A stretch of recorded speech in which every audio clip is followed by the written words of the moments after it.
Yun, magandang araw po sa inyong lahat, Luzon, Visayas, Mindanao, pati na rin po sa mga kababayan nating mga OFW. Welcome po sa panibagong reaction video dito sa mga PDTV. So itong topic po natin ngayon, medyo matagal na itong binanggit ni BP Sara na hindi daw sila magkaibigan ni Bongbong Marcos. Ang kaibigan lang niya ay si Amy Marcos. So medyo matagal-tagal na rin 'to, siguro yung mga ilang buwan or last month pa sinabi 'to ni VP Sara during dun sa hearing sa Kongreso tungkol dun sa good governance. So after kasi nung hearing na yon, ito yung hindi siya hindi siya nag-take ng oath. So after nun, 'di ba, nagpaalam siya tapos na-interview siya ng mga media at doon nga nabanggit nga niya na hindi nga daw niya kaibigan si BBM. Bali, nagsama lang sila dahil lang sa eleksyon. So, kailangan nila mag-usap dahil nga mag-partner sila dun sa eleksyon. So, si Amy Marcos lang daw yung kaibigan niya. So, ngayon lang po nagbigay ng reaksyon si BBM tungkol doon sa naging statement ni BP Sara. So, siguro, ngayon lang niya napanood o ngayon lang may nagsabi sa kanya. Pwede ring na-corner lang siya ngayon ng media. So, kaya ngayon lang siya nakapagbigay ng reaksyon tungkol dun sa sinabi ni Vice President Sara Duterte. So, yan po yung pag-uusapan natin ngayon. Kaya kung hindi ka pa nakasubscribe sa Makapili TV, baka pwede naman po pakipindot po muna yung subscribe button at the same time, palike na rin po ng video. Wala naman pong bayad dyan. Kaya, pindot na. So, ito, panoorin po natin tong balitang to para magkaroon tayo ng konteksto dito sa naging reaksyon ni ni President Marcos sa statement ni BP Sara. Dismayado si Pangulong Bongbong Marcos sa naging pahayag ni Vice President Sara Duterte na hindi raw sila friends. Tila naloko raw siya dahil inakala nilang isa siyang kaibigan. Nasa frontline ng balitang yan, si Maricel Halili. Mula sa pagiging magsanggang dikit, biglang nag-split. Tila ito ang nangyari kina Pangulong Bongbong Marcos at Vice President Sara Duterte. Matapos ang matagal na pagsasama mula noong kampanya para sa 2022 presidential elections. Habang nasa Lao, sa bibig na mismo ni Pangulong Marcos nang galing na dismayado siya sa sinabi ni Vice President Duterte na kahit kailan hindi sila naging magkaibigan. I don't know anymore. I'm not quite sure I understand. I'm a little dismayed to hear that she doesn't think that we are friends. I always thought Dito, siya pa yung may ganang magsabi na nadismaya siya na doon sa sinabi ni BP Sara na hindi sila magkaibigan. So, dito muna tayo sa pagiging magkaibigan. Kasi hindi naman ibig sabihin na magkakilala kayo, nag-usap kayo, magkaibigan na kayo.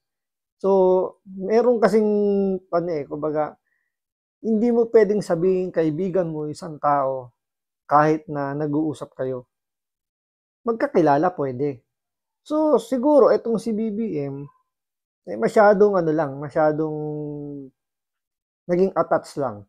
Dahil siyempre, kaibigan ni Amy Marcos, si BP Sara, since siguro nakikita sila once in a while, nakakausap niya paminsan-minsan.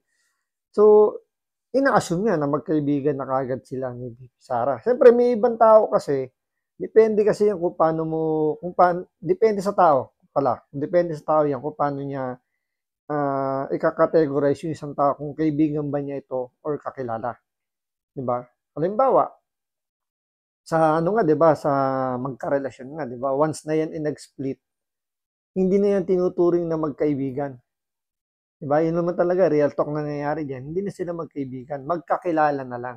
Kasi kumbaga, wala na yung connection na pwede mo sabihin na pwede mo pagkatiwalaan or sabihin natin yung iba yung level, 'di ba?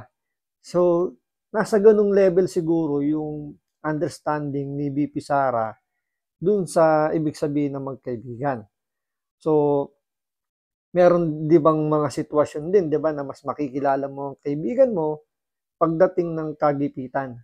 So, iba yung magkaibigan kayo dahil sa kumbaga wala kayong pinagdadaanang ibang sitwasyon, 'di ba? Mas makikilala mo yung kaibigan kapag merong kagipitan. So sa portion na 'yon, si BP Sara yung unang nakaramdam na hindi niya kaibigan itong si BBM. Sa paanong paraan? Naalala nyo yung confidential funds. Yung confidential funds na pinag-uusapan, yung talagang gigil na gigil yung mga kongresista natin. Nanggaling yun sa pondo ng presidente, sa Office of the President. So, tinransfer yun papunta sa OBP.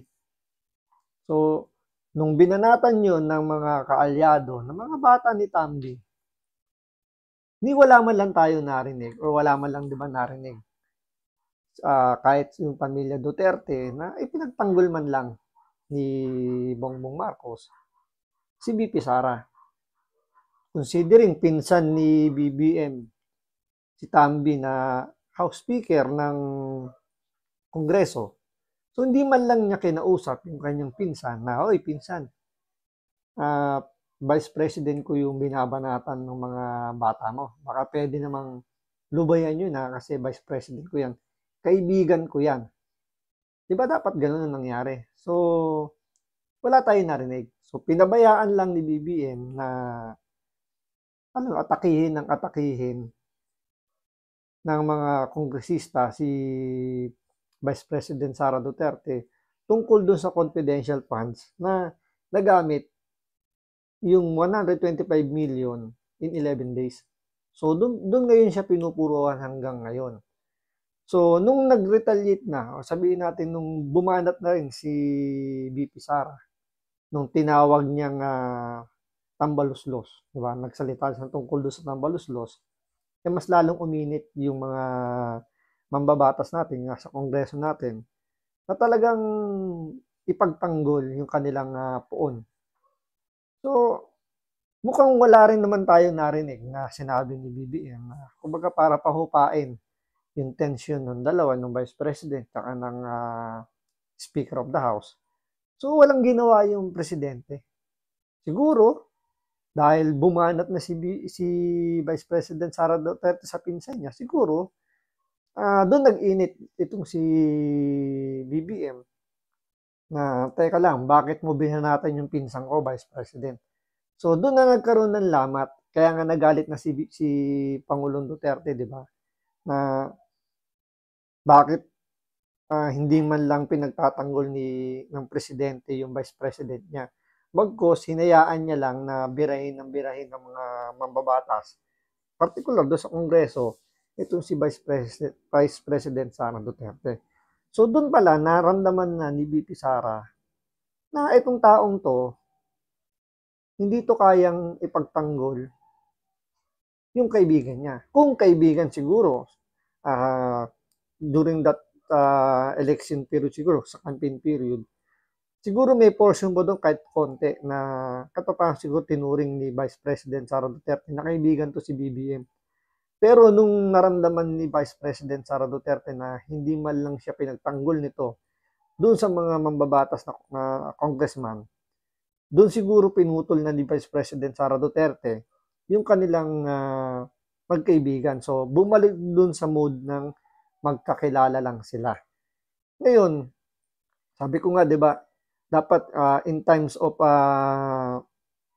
ganong sitwasyon na namumblema o sabihin natin nasa sitwasyon na pinagtutulungan na yung Vice President, kung kaibigan ka talaga, dapat pinagtanggol mo na. May kapangyarihan ka na kausapin mo yung pinsan mo. Uy, pinsan, Vice President ko yan. Pero hindi mo ginawa. Pero nung bumanat na si Vice President Sara Duterte kay Speaker Romualdez, parang ang nangyari, bakit mo binabanatan yung pinsan ko? So, mas matimbang yung, although wala naman tayong question doon, siyempre magkabag-anak. Siyempre, mas, blood is thicker than water, sabi nga nila. So, pero, ganun pa man, ano ba naman yung sana kinausap mo? Pinahupa mo na lang yung tension ng dalawa. Ikaw na yung silbing pacifier para humupa yung tension. Pero wala ang ginawa eh. ganyan ba yung turing mo sa isang kaibigan? So, kung mapapansin nyo rin, kahit ito, minapanood ko na rin to, nagkaroon na rin ng documentary to, na parang ano to walang kaibigan din to sa Senado, noong mga time na senador siya. So, madalas to mag-isa. So, walang masyadong nakikisalamuha sa kanya kasi nga, alam mo naman, ano to laking, laking, parang, alam mo yung alta sa syudad. So, hindi to marunong hindi to marunong makisama. Ang gusto niya, siya yung pinakikisamahan. Siyempre, anak ng presidente dati, may pera, nakukuha lahat ng luho. So, may nagsasabi na yung karakter nito ni BBM before, na ito, may sariling mundo. Siya yung tipo na hindi nakikisama, dapat siya yung pinakikisamahan. So, dapat sa kanya mag-a-adjust yung mga nasa paligid niya. Pero kung titingnan mo naman, na siguro, nag-a-adjust yung mga nasa paligid niya dahil merong intention or meron silang ibang agenda. Kaya nga, di ba, marami rin nagsasabi na itong taong to mahina to. Sabi nga ni Pangulong Duterte, di ba, weak leader to. So, eto, madaling paikutin ng mga nasa paligid niya. Basta lang, alam mo yung yung tipo ng tao na sakyan mo lang yung trip niya, pwede mo na itong paikutin. Maniniwala na sa ito dahil, kumbaga parang hindi marunong kumilatis ng tao. Basta sa pakiramdam niya, kapag yung tao sumusunod sa kanya, yun na yung pinaka parang turning point niya para sabihin niya na siya yung mas kumbaga siya yung nakakaangat sa kanila. Pero hindi niya nararamdaman na pinaiikot lang pala siya. So, kumbaga sa hindi to marunong kumilatis ng mga taong nasa paligid niya. So, kaya nasabi ni BP Sara na hindi niya kaibigan to si BBM. Sino ba yung unang nagparamdam na hindi sila magkaibigan? Kung babalikan ninyo nung